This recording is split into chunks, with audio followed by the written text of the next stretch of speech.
Welcome to the Giant Step podcast with your host, Maurice Bernstein, as we take you on a journey into music and culture from the world of Giant Step.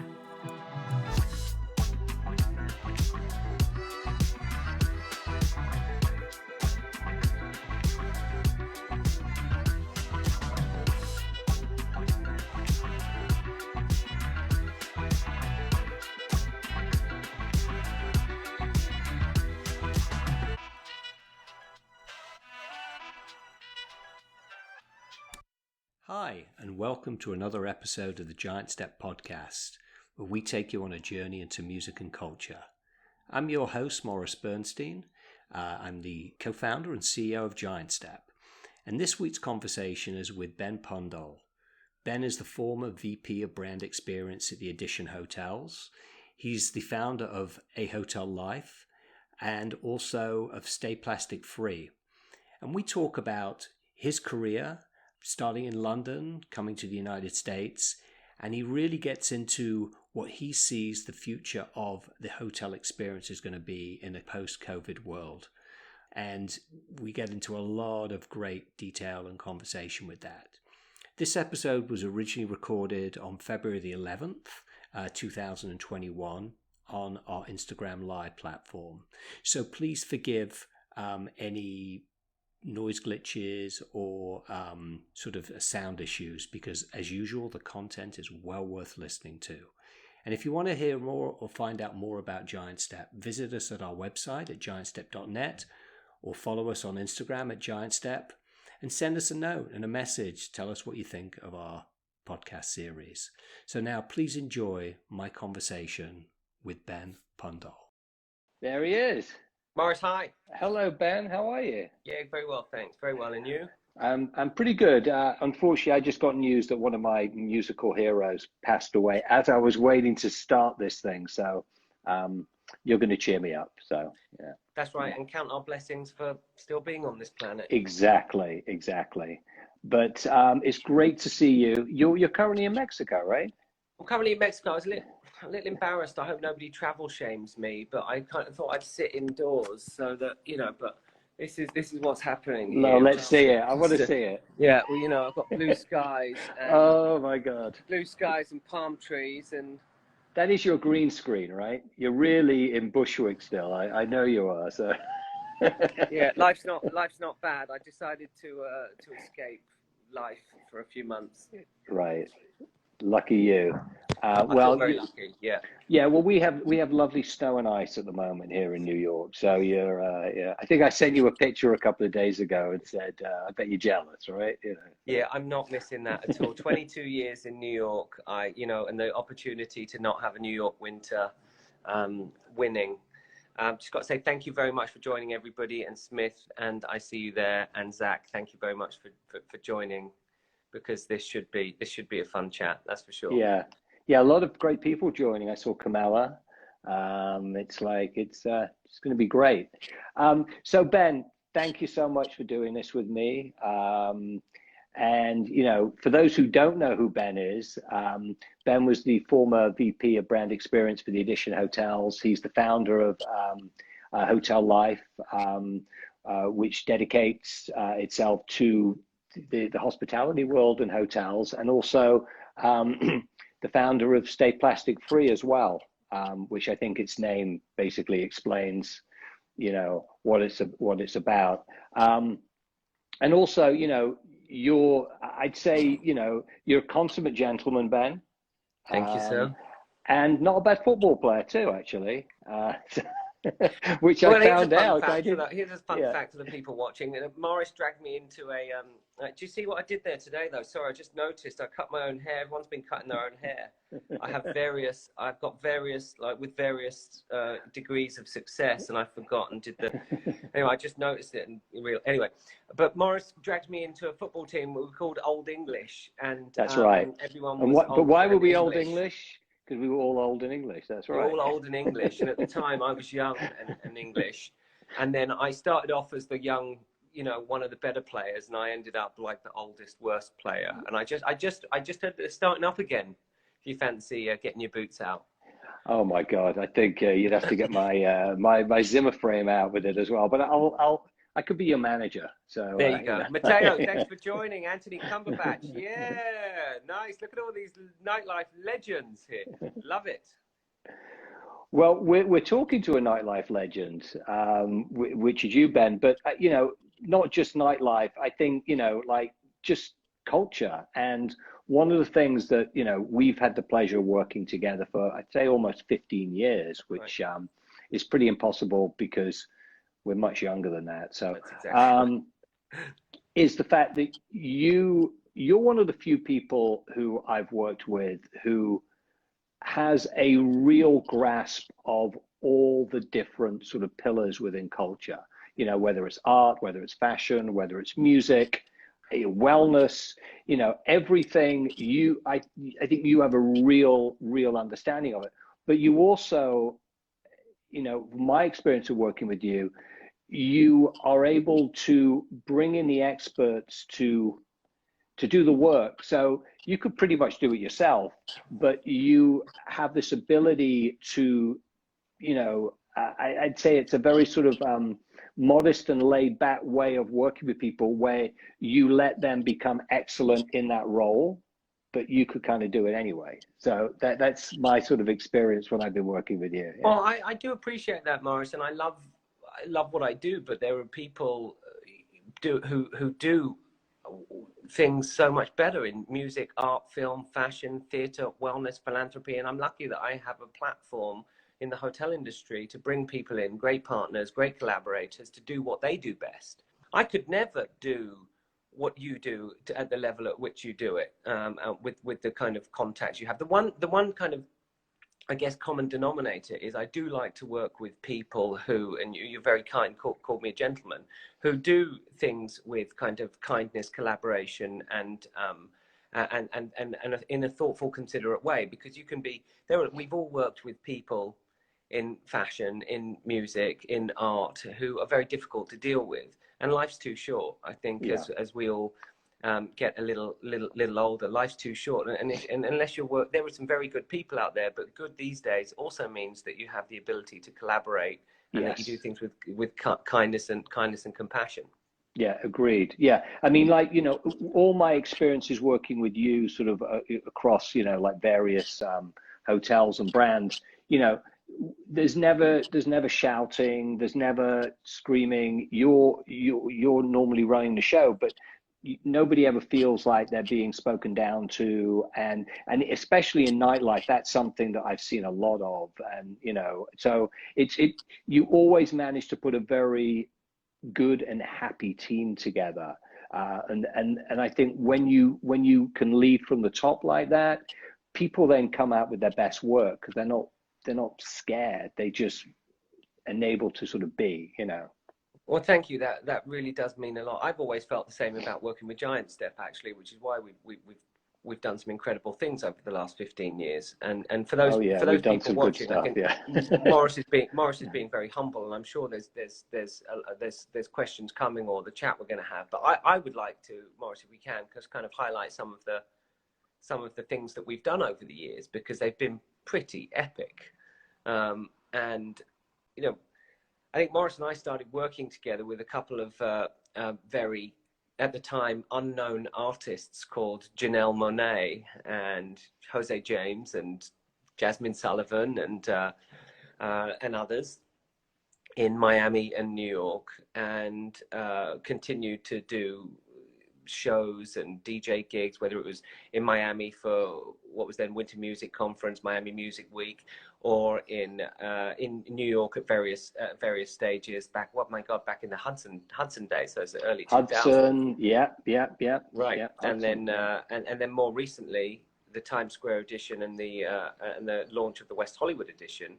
I mean, the launch of the Times Square edition, I think, you know, people was the party of all parties. That was the party of all parties. Yeah. You know, to do that with you, and to bring people like Diana Ross and Nile Rodgers together again, was just legendary. And I think because maybe you and I were working on it, and it's never as glamorous when you're actually working on it. But then people have told me, like, that was a moment. That was a real New York moment. And when you take a step back and you see, you see some of the photos of Diana Ross on one side and of Ian Schrager and Nile Rodgers on the other. And it was epic. It was Studio 54 all over again, but to an audience who wasn't old enough to be there the first time, and it was pretty epic. Yeah, for those who don't know, we did the opening of the Times Square edition back in March 2019. Maurice, I'm just going to interrupt for a second. Sorry, yeah, of course. I just saw Albie joined. Albie is a friend. Albie was a guest at the Times Square edition launch, and I just saw Albie. He came to visit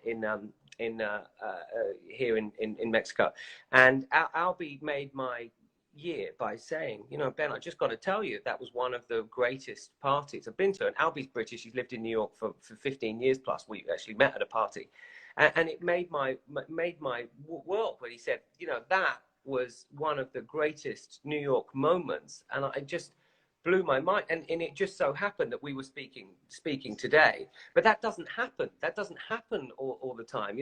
People think that we spend our lives having the best time because we curate events or parties or experiences, and it doesn't. But that was a real moment in time. So thank you, Albie, for the reminder, and thank you for joining. I just saw you there. Yeah. So what people don't know is that the hotel opened March 2019, but I remember you giving me a call at the end of January 2019 to say, "Oh, we've got a hotel opening. We just got the budget. We got a budget." I'm like, "You got a real budget this time?" You go, "Yeah, I got a budget. We want you guys on board." And then we had a meeting a few days later because I think you were coming back from the Middle East, and they were like, "We want to do 5 nights, and it's going to be in March, and we want," and it was like, "Oh shit!" And then it came together. So it was 5 back-to-back nights of music and parties, and as you said, the first night was Diana Ross and Nile Rodgers with Chic, and then we did Lauryn Hill, and then we did Lauryn Hill with Rev Run and Ruckus. And Charlie XCX and Sophie Tucker and Q-Tip and Questlove and Seth Troxler and Francis and the Lights, and then partying in the lobby bar until whatever time. And I think the closing night party, which was a Saturday, where I don't even remember how I could walk at that point, not out of being drunk, but just out of just sheer exhaustion, with people on the bars. It was like 5 o'clock in the morning with champagne bottles drinking out. I mean, It was like, I was like, I finally having my, what I always thought New York was like. I see Zach is popping the bottles there. That was amazing. But, I think it's great to also, because you're my guest, Ben. So I think people need to understand sort of how you got started. We all know you're English, but how did you get started in the career, in the hospitality career? I mean, you're a young lad in Dulwich, supporting Brentford, who are actually a good team now. They weren't when you were growing up. That's very true. Did you have an interest in sort of music and hospitality? What was it? What was a young Ben Pundole doing? Music was everything. Music and football. Music and football. Growing up in London, on the outskirts of West London, music and football was everything. I remember the first record I bought, I was 11 years old. I asked my granddad for the money, which really pissed off my dad, because I skipped him because I knew he wouldn't give it to me. I asked the granddad for the money, and I went to buy a record. And now, this was in 1985. I was 11, so I was born in 74. And in 1985, I bought a record called Breakdancing. And it was a Tommy Boy double album with a poster in it that taught you how to breakdance. Well, I mean, I was 11 in 1985. I already knew how to breakdance. But that was my first record. So music was everything. And this had African Bambata and the Sonic Force and, oh God, I forget who else. But it was legendary. And I love it. I see Tom Silverman occasionally because he's around and about, and I never let him forget that, like, my first record. And I see Arthur Baker, who produced a bunch of the tracks on there. Yeah, like, well, he did. Yeah, he did. Yeah. He's heard it a million times from me. So, you know, music was everything, and music and breakdancing and US culture and subway art and all that kind of thing. And, you know, I remember for my 10th birthday asking my dad to get me a piece of, you know, lino so that we could breakdance on it. Hope you're not recording this. Hold it against me. Yeah, we are recording, of course. Yeah. Okay, no, that was a joke.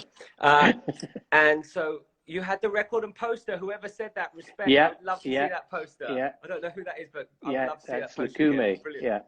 And so yeah, music was everything. And my dad at the time had a tiny little hotel in Norfolk, and my mum and dad split up. So I used to go and visit him, and I loved how he was always curating parties and things in this little hotel. But I didn't really think much of it. And then when I was very young, when I was about 15, like probably a lot of you watching, I started going to parties, and my older sister was very studious, and I was the black sheep of the family. And one weekend I would be going off to, you know, sitting on the side of the M4 waiting for the word, and you drive down to the West Country somewhere and spend a couple of days at a Spiral Tribe rave.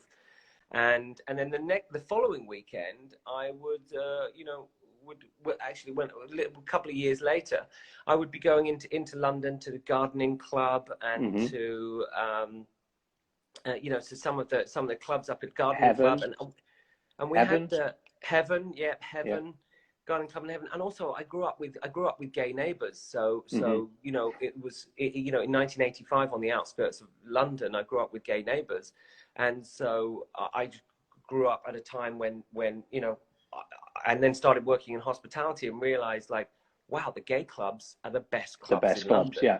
Yeah. And there was it was like, yeah, sure, I'll go to Villa Stefano, Benji B joined, Heaven or Trade, or, you know, till what time. So one weekend I was doing the fancy clubs out in London, and another weekend I was going out to the Spiral Tribe raves with all the crusty ravers, which, embarrassingly enough, that's where I learned to juggle. Right. Yeah. Yeah.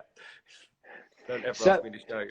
So, and your first sort of foray into working within hospitality was at the Groucho Club, is that correct? That's right. I messed up my A-levels because I was a raver. Truth. I've told my mum recently that that's why I messed up my A-levels, so I feel like I can get that out. And full confession. Yeah, we get full confessions on this as well. So, right. Yeah. You know, but you know, it's like you have to tell your mum that you messed up your A-levels because you were a raver in the late 80s. And my mum's friend had a son who was a cook at the Groucho Club, and I started, and I just needed a job, and I had this long hair in a ponytail and a shaved sides, and you know. And used to wheel in the wine deliveries and run food to the restaurant at lunchtime and change the chef's dirty laundry, and just, you know, I had like the worst of the worst job. But this was 1992 in Soho, and it was the best time. The vibe was incredible. The parties were amazing. The after hours. I did get the nickname Train Spotter because I always used to have a few too many and fall asleep on the tube and miss your stop. Yeah.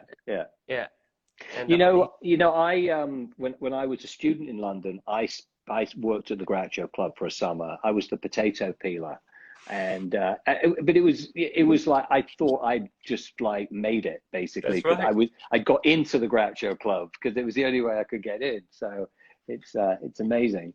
So you worked your way up from being sort of the wine pusher and the potato peeler and how right. did you how did that one day they were short on the bar shift, you know, but the bar was short, and they asked me whether I'd put on a you know, a waiter's apron and go and serve cocktails and, you know, be a waiter in the bar, and I jumped at the chance. I was really good at it, and so I got a job as, you know, as a bar waiter, and then a barman, and then you know, but by the end of it, I was an assistant manager at the Groucho Club and their sister restaurant 192 in Notting Hill.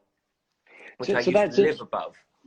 But that's interesting because, you know, a lot of people who were in the hospitality industry, especially in the position that you eventually, you know, positions that you eventually rose to, went to school to study hospitality. But you started at the very, very bottom.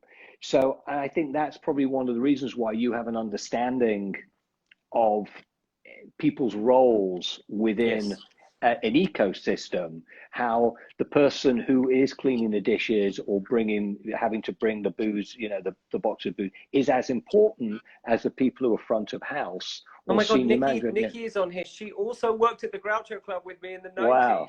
I hope I'm not blowing that up for you there, but yes, it was one hell of a time. And as you said, Marsh, we felt like you made it, even if you were wheeling in the wine deliveries and changing the chef's dirty laundries. And it was also at a time where chefs, I mean, I can tell you where chefs were crazy. You know, I used to get called into the kitchen, and you know, the chef would hold my hands behind the back whilst the sous chef would chop up a live eel and put it down my pants. You know, that's abuse these days. Back then, it was a rite of passage. Yeah, it was like, it was just being funny. Yeah. They got. So after you had eels stuffed down your trousers, I hope they were live eels, by the way. They were eels. Chopped up live. Yeah, they were still. Anyway, we'll talk about it another time. After you had live eels put down your trousers, you went to the Met Bar. Was that where you ended up? Yeah, after the Groucho Club, I went to the Met Bar. I was 22 and managing this tiny little bar, but every night there was, you know, everyone from Kate Moss and Bono and Pierce Brosnan and the Spice Girls and All Saints and Jamiroquai and Oasis and Blur, you name it. It was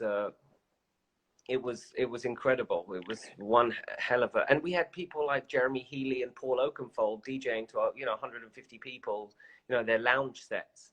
It was one hell of a time. And I know a lot of those people still, you know, those who made it. And what a time.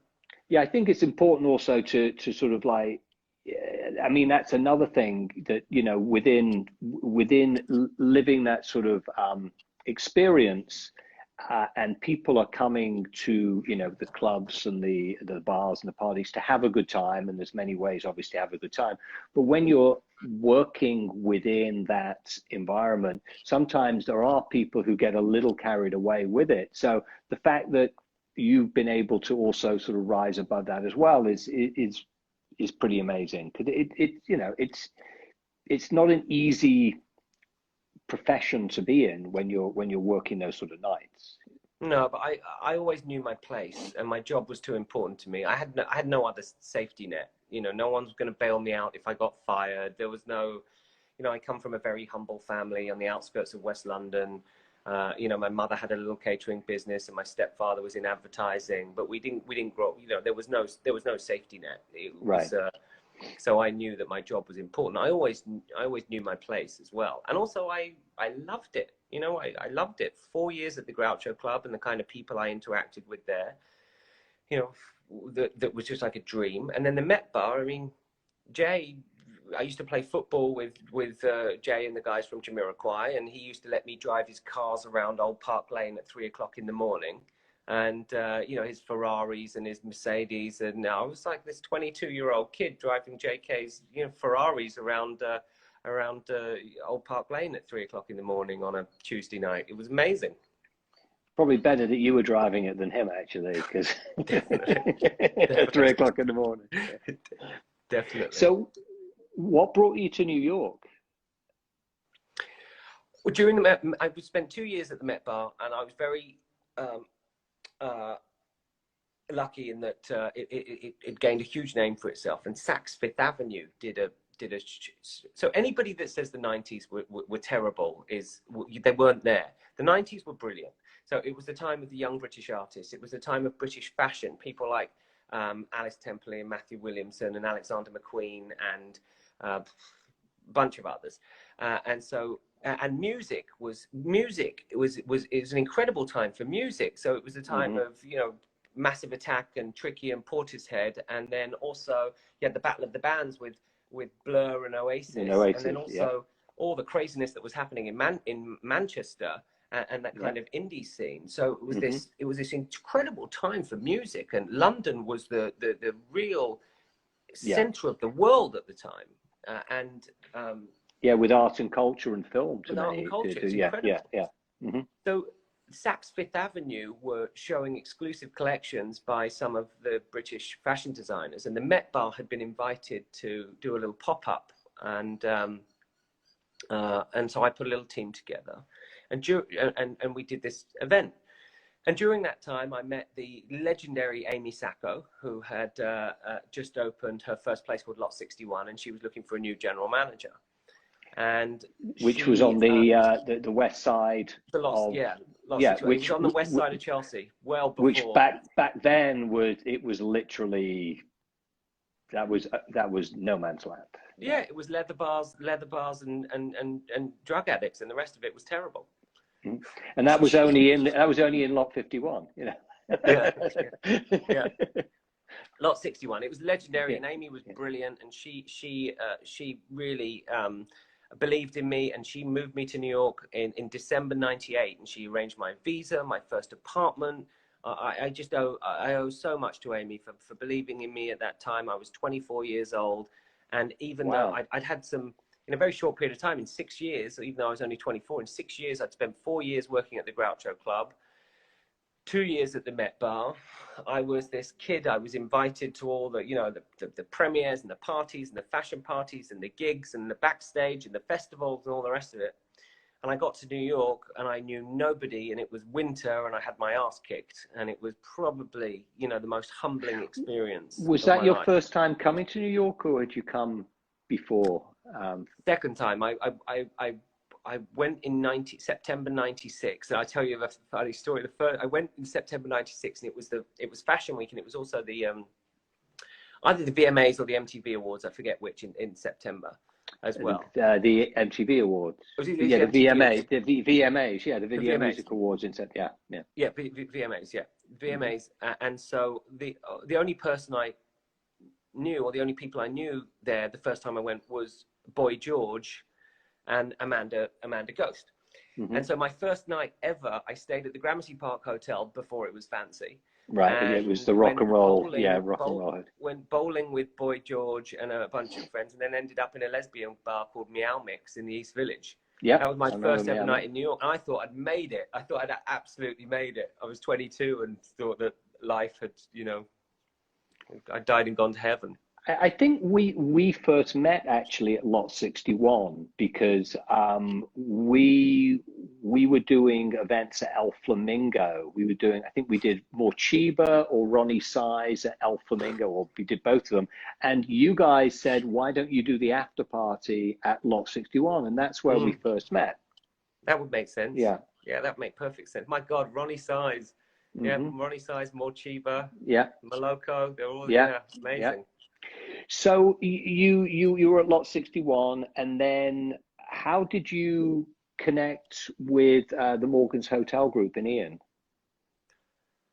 Well, I at this point was taking my job very seriously, and realized that if I was lucky enough, privileged enough, talented enough to have been, moved to New York at the age of 24, then I should take it seriously. And anybody in the hospitality industry at the time knew that Ian Schrager was the legend. And during my time at the Met Bar, this is going to be a horrible slew of name dropping, so just bear with me for a second. That's okay. Is that I got to know Madonna. Because before you say that, you're not. You're going to drop some names, but you're not a name dropper, just so people are clear. So you're definitely not, you're one of these people who does not drop names. But so please drop away. Yes. Yeah. So I got to know Madonna pretty well before she was dating Guy Ritchie. She was actually dating a friend of mine, and so I got to know Madonna pretty well. And she one day came to see me at Lot 61 in New York and said that she was doing a project with Ian Schrager, and if it transpired, she'd like to hire me and have me work with Ian and Madonna on a new club that they were opening in London. Well, the club was the old cinema in St Martin's Lane, which then became the St Martin's Lane Hotel, but they couldn't get it licensed to become a nightclub because it was in a residential area. But Madonna was very gracious and introduced me to Ian Schrager, who realized that, you know, why is Madonna introducing me to this kid? I knew all these people in New York, in London, but I was already living in New York. So I went back to help Ian open St Martin's Lane in Sanderson, and started working with him very soon afterwards. And you know, I always felt pretty bad because Amy Sacco had moved me to New York, and I'd only worked with her for a year. But this was, you know, an opportunity of a lifetime, and I worked with Ian Schrager in some capacity up until August, which was 21 years working with Ian Schrager. So you were working. First of all, was it called the Morgan's Hotel Group back then? Morgan's Hotel Group, yeah.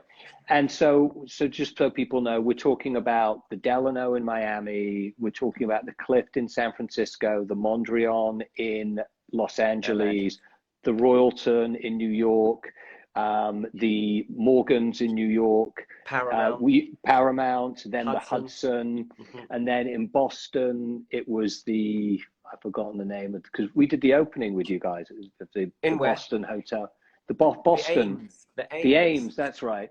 And then there was the Mondrian South in Miami, the Shore Club, that's right. And then the London hotels. I think that's pretty much it. So there was, were we missing anything? So and I mean those were the benchmark as far as the boutique hotels back then. And for me, like the Delano was just they did the jewel in the crown. I mean that hotel was just magnificent. Amazing. Yeah. And that's kind of when we started working together on a more consistent basis. Yep.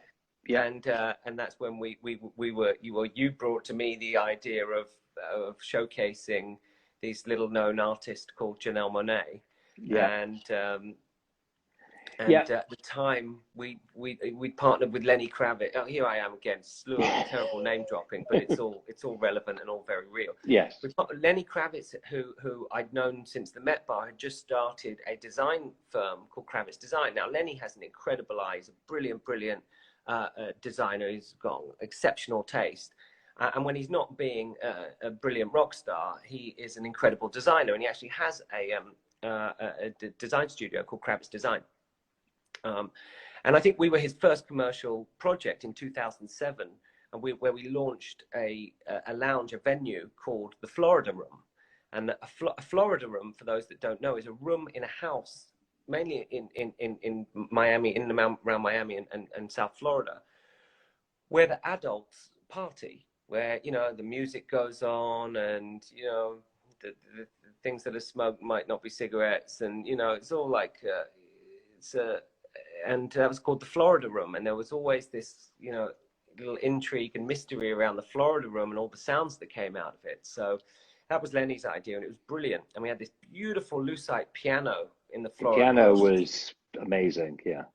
And Maurice, you programmed it with incredible showcases and musicians, and you know, throughout the year, but also for things like Winter Music Conference.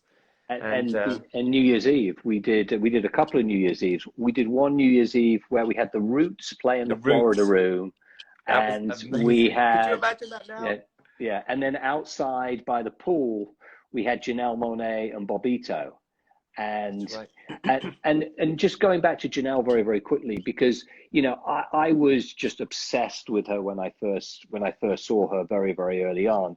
But you were gracious enough to kind of like let me have that obsession and help fund that obsession. I was like addicted to her. And it would be like, well, we need an event, Maurice. What do you think? Janelle Monáe, you know. So we literally had Janelle play. She played. She did the Mondrian in Los Angeles. That's right. She did multiples at the Delano. Hudson. She did the Hudson. Mm-hmm. And one idea that I had was we should have her jump in the swimming pool at every hotel that you have, because literally whenever we do a show with her outside, she would jump in the pool as part of her performance. But you were a big early supporter of her. And one of the things about you, Ben, that I really admire as well is you're a man of your word and you actually care about stuff. So we were supposed to do Janelle Monáe's launch for her first album, her launch party at what was then Good Units, which was the club at the basement of the Hudson. And you'd committed to it. And unfortunately, because of neighborhood issues, you had to cancel.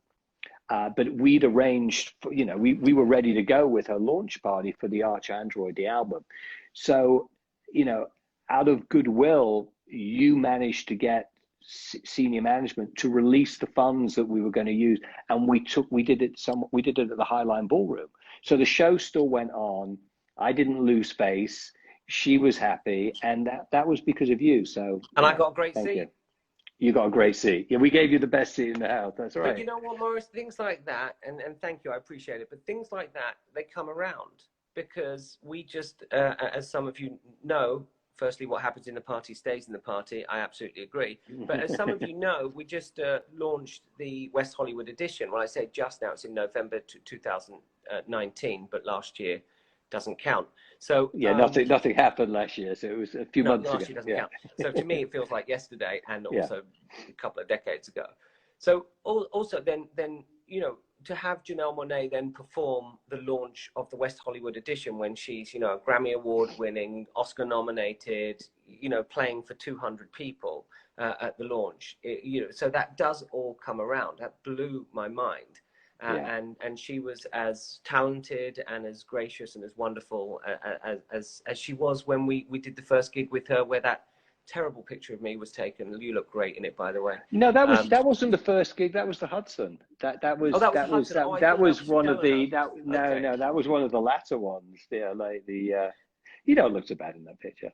I think we all look better now, except she looks exactly the same. That's it. She looks exactly the same. Exactly. So you've opened up hotels for the edition all around the world. Talk about some of the exciting places where you managed to go to do that. Firstly, I'm a kid from West London who, as I told you earlier, failed his A-levels because I was a raver and started off counting chef's dirty laundry. So the fact that getting eels shoved down your trousers as well. Yeah, and having snooker balls thrown at me by Noel Gallagher, and having tequila poured in my face by Damien Hirst. I mean, it was all part of the journey. But the fact that I could then go and help open, takes one to know one, Floydie, takes one to know one. The fact that I could then go on and work with great teams and open hotels in Miami, New York, LA, San Francisco. San Francisco was Morgan's Hotel Group. Bodrum in Turkey, Abu Dhabi, Shanghai, Sanya, and do trips to places Barcelona, like Bangkok and Berlin and Barcelona, doing market studies and working for Edition on behalf of Ian was just a dream, an absolute dream. And I had the best 8 years of my life and the most incredible time putting together partnerships, events, and nightlife, and it was just one hell of a ride. And I was lucky. I've been lucky enough to go to many of the hotels that you mentioned, one of the things that I was just so impressed with the Edition was the fact that wherever I would go in the world, whether it was Shanghai or whether it was in Barcelona, the fact that the Edition hotel there actually had its pulse on the culture of that city. It wasn't just bringing, we're this New York or American brand coming to you. You managed to authentically, connect with the culture of that city. So when I'd be sitting in the Shanghai hotel, and it was you had the right F&B in there. You had the right music, and you had the right people who were leading culture. And that's something that I think is quite an achievement. That's not an easy thing to do. It's easy to do it in your own turf because so tell us a little bit about how you were able to, just understand the culture of those cities so you could make that happen so consistently. Yeah. Well, firstly, thanks, Maurice, because you've seen a lot of things. So for you to say that, well, I've never seen somebody have eels pull down their trousers. That's the one thing I haven't seen. but for somebody who's seen as much as you have, to say that we got it right with culture is music to my ears. And it was part of my job. It was actually a big part of my job, is to make sure that even though we were thinking with a global lens, that we had a real focus on a local perspective. And hospitality isn't textbook. You can't learn it in school. You can't learn to have that cultural sensibility from your office. You need to go and meet the people. You need to go and meet the people who are going out, who are eating and cooking and dancing and going to as many places as you can to get a real sense of the culture of a city. And that's everything. That's music and art and film and fashion and theatre and you name it. You've got to see who the movers and shakers are in each of those cities, and then engage with them, but in a really authentic way, so they trust you. You don't do it. You don't do that with a phone call from your office. You do that by being there, by showing them that you are one of them. And I think that was the most fun part of my job. I didn't always get it right. And there's a lot of people, as you know, who always tell you things that aren't necessarily right. But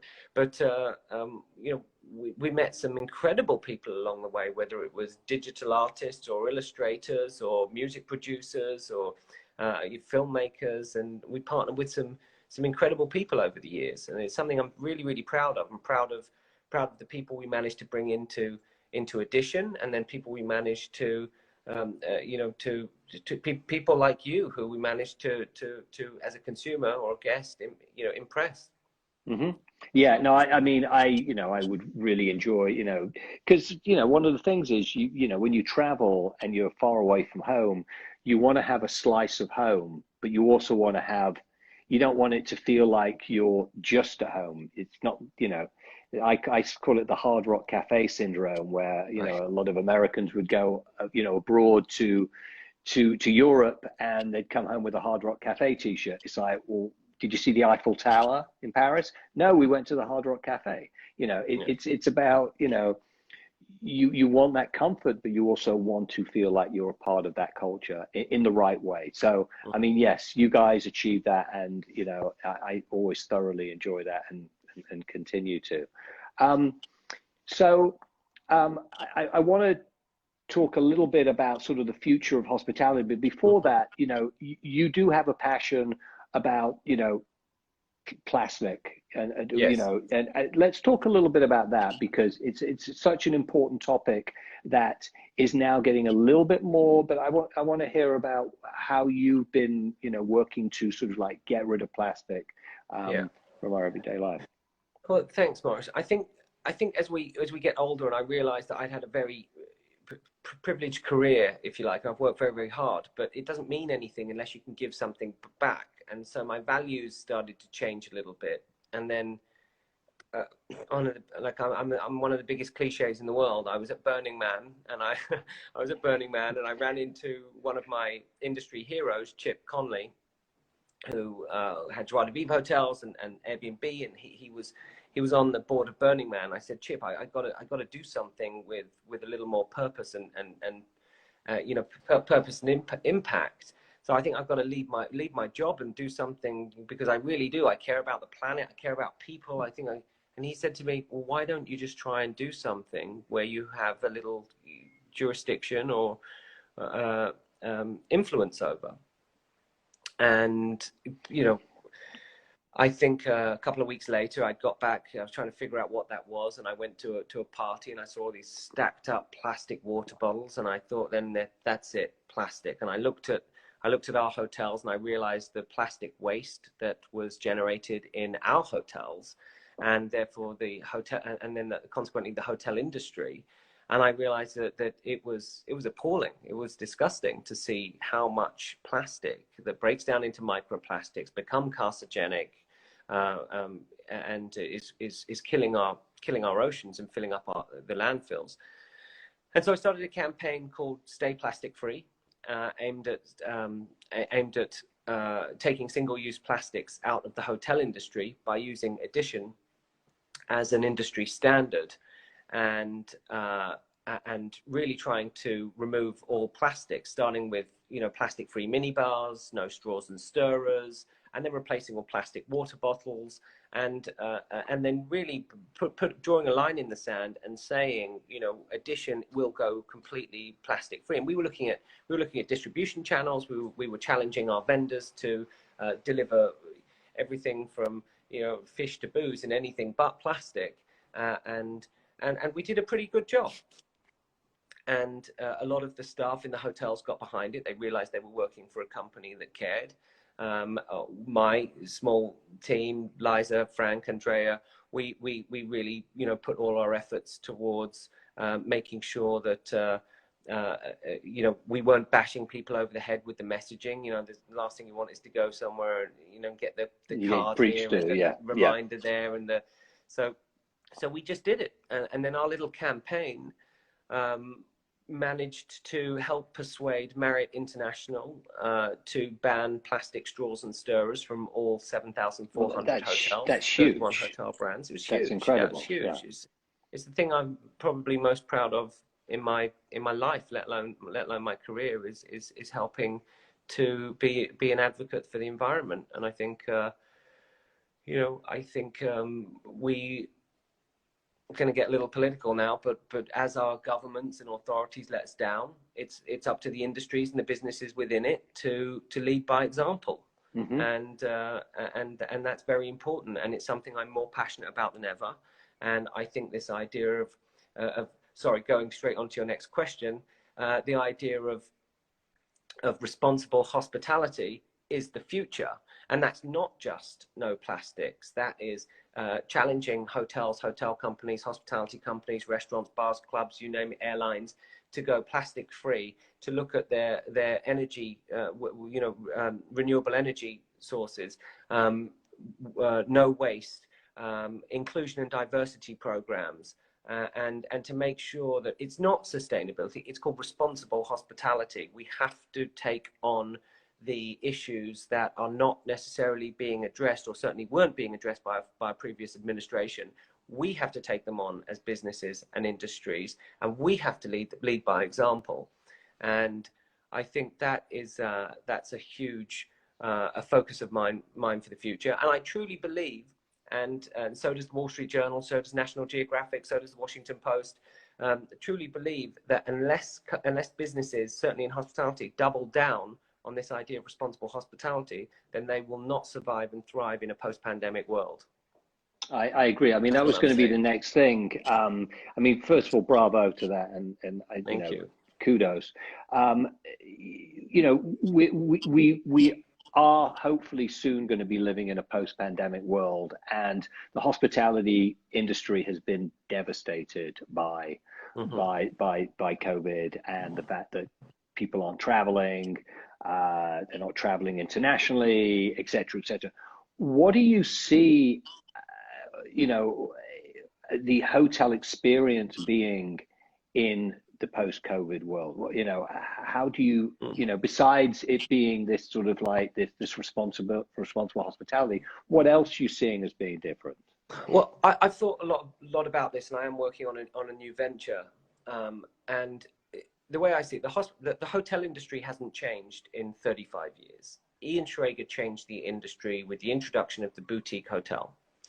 It hasn't changed since, but we've changed. We've changed the way we travel. We've changed the way we play. We changed the way we eat. We changed the way we look after ourselves. We changed the way we interact with our communities. We changed the way we communicate digitally. So, but the hotel industry hasn't changed to accommodate that. So I foresee the industry including a lot more adaptable room types. So you can stay for a month and have a kitchenette, so you can live at the Airbnb experience, but within the hotel. So you can go out if you like to spaces or the wellness spaces or the restaurant, bars, the amenities of the hotel, but still live in a contained, workspaces have got to change in hotels. People want Zoom booths and media studios, as well as boardrooms that you could rent by the hour, as well as traditional meeting spaces. Wellness, integrated wellness, very important. People are going to want to do wellness in their rooms. Technology is there, the mirror, the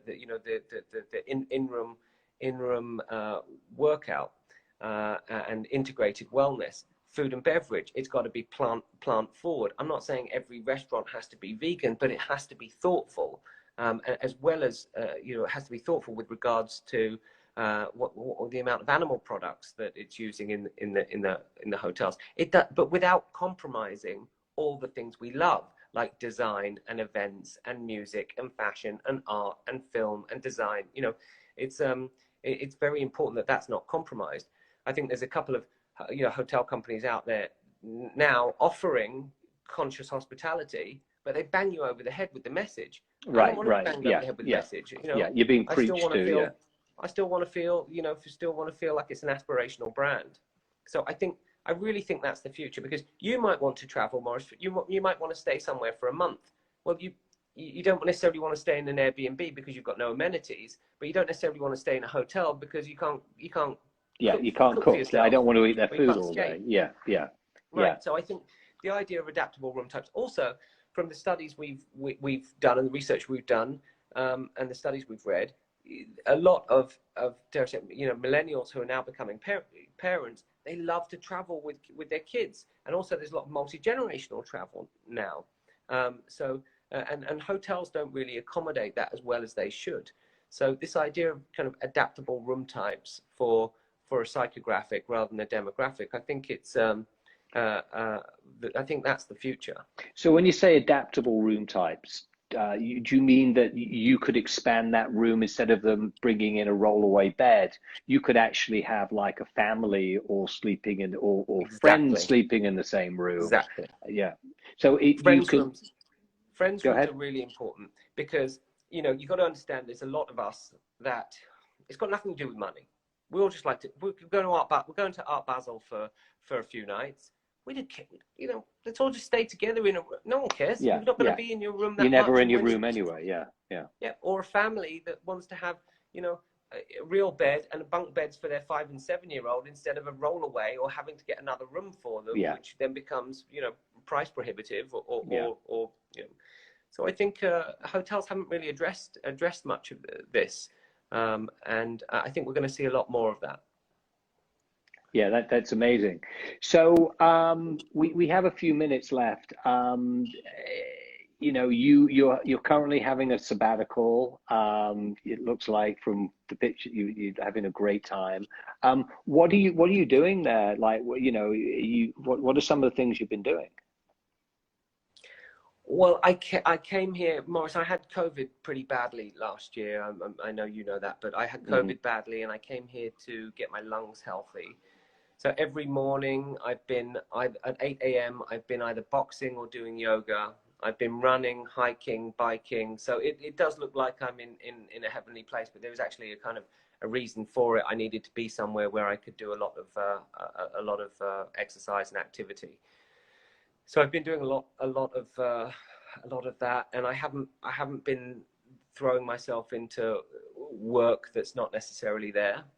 Got a couple of things bubbling, but I have been running a lot, and hiking these beautiful mountains, and it's and surfing. I'm a terrible surfer, but I've been giving it a bash. It's a beautiful part of the world. I feel very lucky, and my lungs are getting better, Yeah, I mean, one of the things, I had COVID as well. And one of the things that I don't think we quite really understand yet, it's not about I had COVID, I'm now negative and I'm okay. we are still learning about the effects it's having on your body, and how it affects your lung, how it actually affects your heart as well. So I think it's great that you're taking the time to properly recuperate, because it's not about 3 weeks of isolation and getting over the fever. It's really about that long-term recuperation. That's fantastic. We have a couple of minutes left. Is there anything else you want to say? You want to talk about? I just want to say, I see a lot of people here, from Richie Notar to Chris Aponte to a bunch of people in the industry who I've worked with over the years. Like, you all know, the industry is going to come back. There's going to be a renaissance. There's going to be a great time once we get through this. Once enough people are vaccinated, I think there is going to be, I call it revenge hospitality. There's going to be an incredible time coming in music, in entertainment, in dancing, in theatre, in nightlife of all sorts, and it's going to come back with a bang. So I hope we all get to, Alex, Julian, I hope we all get to work together at some point. And Maurice, I know you and I will forever. Yeah. No, I agree, because it's kind of like, in a way, I think there's a big correlation to 100 years ago, when you had the First World War, and then you had the Spanish flu, and then from there you went into the Roaring '20s, which were one of the most incredible times for culture, music, living, literature, the whole thing. Unfortunately, it ended with the crash, and then but hopefully we're a little smarter than that. But I agree with you. I think there's going to be an unbelievable, renaissance, because people have so much pent up just energy to go out and be and enjoy. I think maybe it's not going to be global traveling initially, but there's going to be a lot of, America's a big place. People are going to start traveling within their country and stay in places and be in places. Yeah, I agree. Yeah, I think we got some good times ahead. We all deserve it. I absolutely agree. Well, Ben, thank you so much.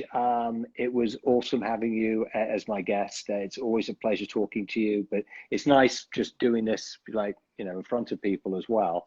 And I look forward to seeing you in person very, very soon. Likewise. I might come and see you in Mexico. And thank you everyone for joining. We're going to be back next week. I don't know who that is yet. I'm almost know, but excited about that. And check out giantstep.net. Go and look at the vault, and you'll see some great pictures of the work Ben and I did together with the Edition and Morgan's and lots of other stuff. Thank you, everyone. Stay safe. Ben, be well. Bye, Thanks, everyone. Maurice. Take care. Pleasure. Thanks all. Bye-bye. Take care. Thank you for listening to the Giant Step podcast. If you enjoyed it, please subscribe or follow us on Instagram at Giant Step. Music is by Sinego.